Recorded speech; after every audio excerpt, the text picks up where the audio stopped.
with as much speed as possible. Gareth Hughes. Kia ora, Mr Speaker. Ngā mihi nui kia koutou kia ora. Rise to take a call on the National War Memorial Park Pukeahu Empowering Bill, now in its third reading. I feel like we've been speaking about it a bit lately in this House, Mr Speaker, because the speed of which this bill has gone through its first reading, through a very fast select committee process, through its committee second, and now the third reading stage, Mr Speaker, we've been talking about it a lot, so I feel well versed in some of the issues, but I still haven't heard anyone from the government bench talking about the real reasons why we're having to go through this extraordinary step of passing legislation to get a park. The extraordinary step of passing legislation to get a park. We've created parks for more than 100 years pretty well without legislation in the past, Mr Speaker, and the Greens would prefer to keep it that way.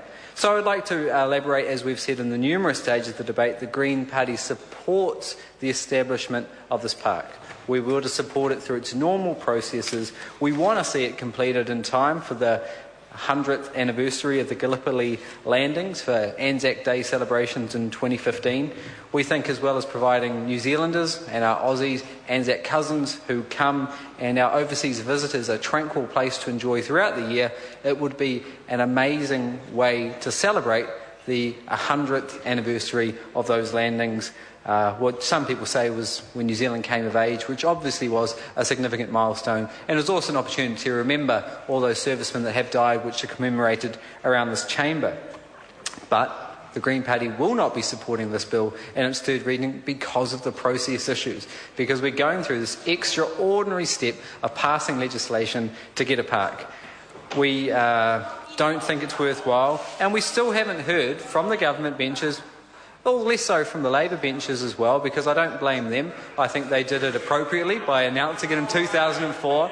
They did it appropriately because they put money behind it. But the government benches, no one on that side has said why they, remember the government benches, and they were the government, scrapped the funding in 2009.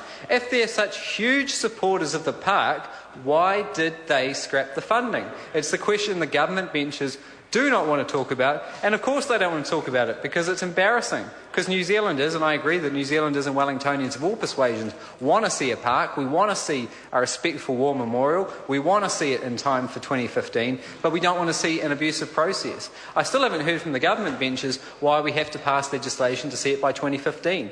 If there's such astounding goodwill amongst the community, and I acknowledge the support of the council, including the commitment of $5 million, the support including of the Green Party to see the outcomes, why do we have to pass legislation? We've still got a number of years before the anniversary, and let's not forget, we've known about this anniversary for 97 years. We've known about this for 97 years.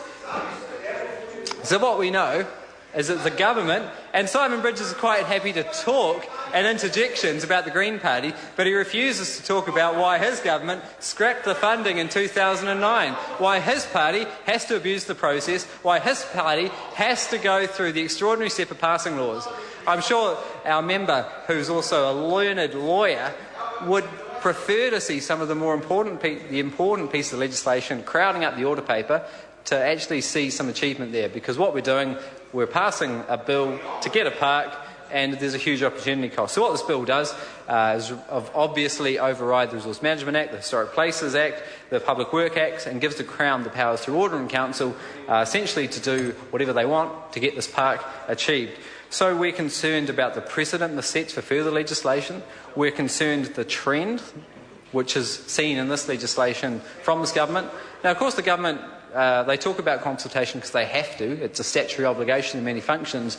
But this government doesn't genuinely believe in consultation, I believe. You can see it in the earthquake legislation, which is extraordinary powers of the highest degree, where the Minister for Earthquake Reconstruction has extraordinary powers. You can see it in the way they've approached controversial transport projects. They don't want to hear from the community. They don't want to have real conversation about what are the alternatives. How do we have smarter transport options? All they want to do is ram things through a fast-tracked environmental protection agency process where people's rights to have a say are severely constrained, and where their rights of appeal are virtually non-existent because people can only appeal on points of law.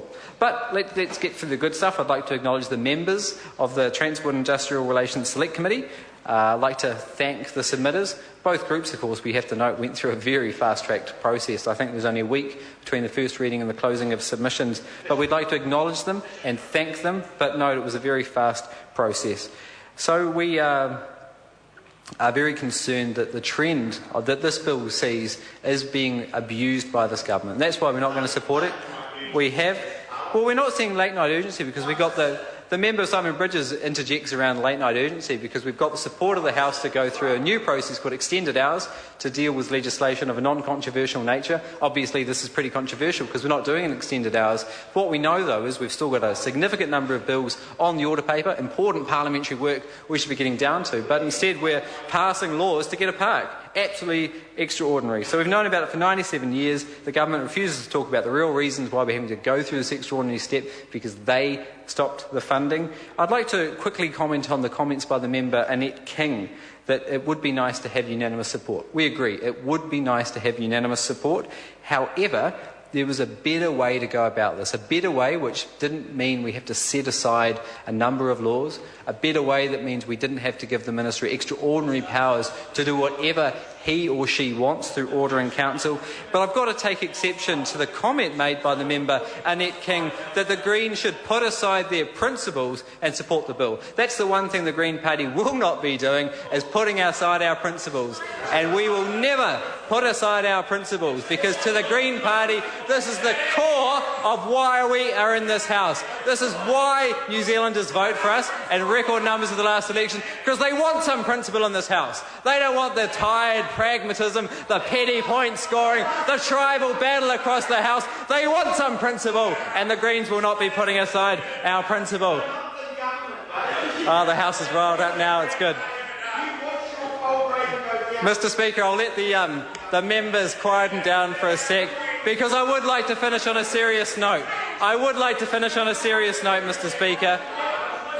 Mr. Speaker, I'd like to finish with a comment made in today's newspaper about this. I'd like to finish with the comments of historian and journalist Dr. Rachel Buchanan from today's paper, which I think sums up exactly why the Greens are taking this principled approach.